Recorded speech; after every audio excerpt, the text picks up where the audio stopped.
Contributing editor, City Journal, senior fellow, Manhattan Institute, lives in Manhattan. Doesn't wear a mask when she jogs. I don't jog. I walk. I don't wear a mask here. I wrote in my column, by the way, Heather, you'll just know, I went to Shabbat dinner Friday night with 7 other people to a friend's house in Santa Monica, California. And were you being surveilled, or did anybody call in? I want you to know it would not have shocked me.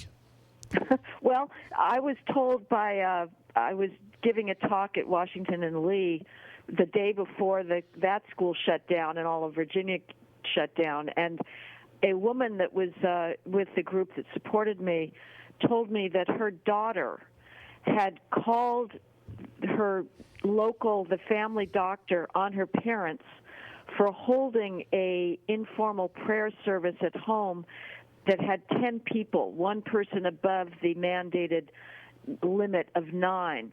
So you now have daughters, and she's from an elite college who, of course, these are the people, we don't have to worry about children getting sick being in college or going to grammar school, but they are getting infected by safetyism. So they're the primary carriers. We need to contact trace college students who are coming out into the world at large, spreading identity politics and safetyism. So there she is, informing on her parents, and the doctor then gave a call to the parents to say, you're violating the state's social distancing rules. So we're moving towards a Stasi-type situation here. No, that's what I mean. Talking to you is like talking to me, except hearing a female voice. My column this week is our rehearsal for a police state, and I used the Stasi as the example. This is eerie to hear you. You got to take a look at my article. Because you'll just cheer as I cheered reading yours. So I have a question, and I only have a theory in terms of answering it. How do you explain people like us? It's a very serious question. We and thank God, not just us. I mean, there are really a fair number of magnificent conservative dissenters to the totalitarianism of our time. Why are we marching against the direction of the rest of the herd?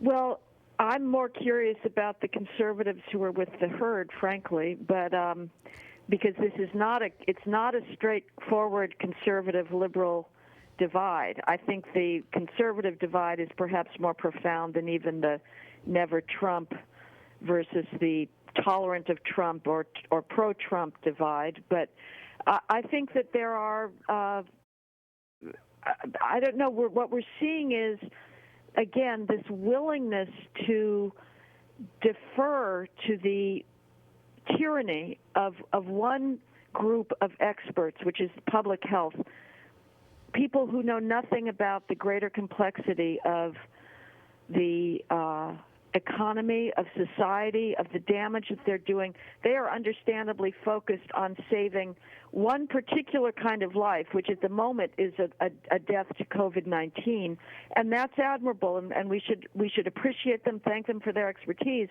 but they do not have expertise in making the necessary cost-benefit analysis and saying we have to balance that concern with the ability of society to move forward in the future.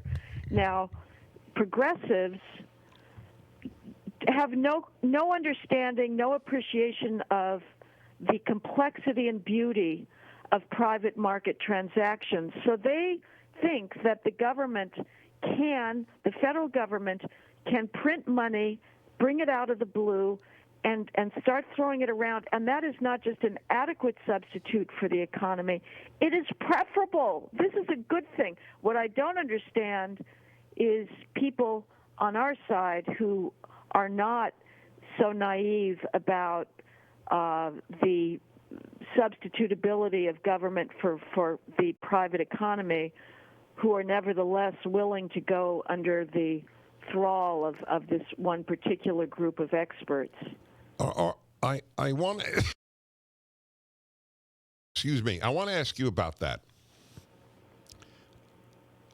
About the divide, and then I just want to say, I've told my listeners so often, the moment you ask, what does it cost, you're a conservative.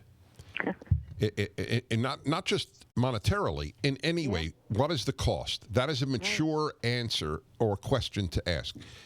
But I have found that there is a left-right divide on this. The number of conservatives who think that the lockdown is correct, it has, I read this stuff all day. This is, I'm just deluged. I go to every major conservative website. It is overwhelmingly anti the lockdown. So I think I've said on the air, I've never been as proud to be a conservative as I am at this moment. Well, you maybe so. I think that many of our official organs are not necessarily skeptics as we are, but there's certainly, I think, among the public that is the case. And nevertheless, I would say that some Republican governors, now one can question whether Larry Hogan of Maryland is really a Republican governor, but they've been pretty tentative. Now we are seeing a revolt. And I applaud many of the governors who are saying, to heck with this, we have to let people go back to work. We have to let them have meaning in their lives. But a lot of the Republican governors... Oh, that's true. I wasn't thinking of politicians. I was thinking of the thinkers. Folks, read her column. I'm going to stay in touch with you. I will not say to you, stay safe. But I don't have to say to you, stay literate either. Listen to Haydn. Yes. Listen to Haydn. That's what I tell you to do. The Dennis Prager Show, live from the Relief Factor Pain-Free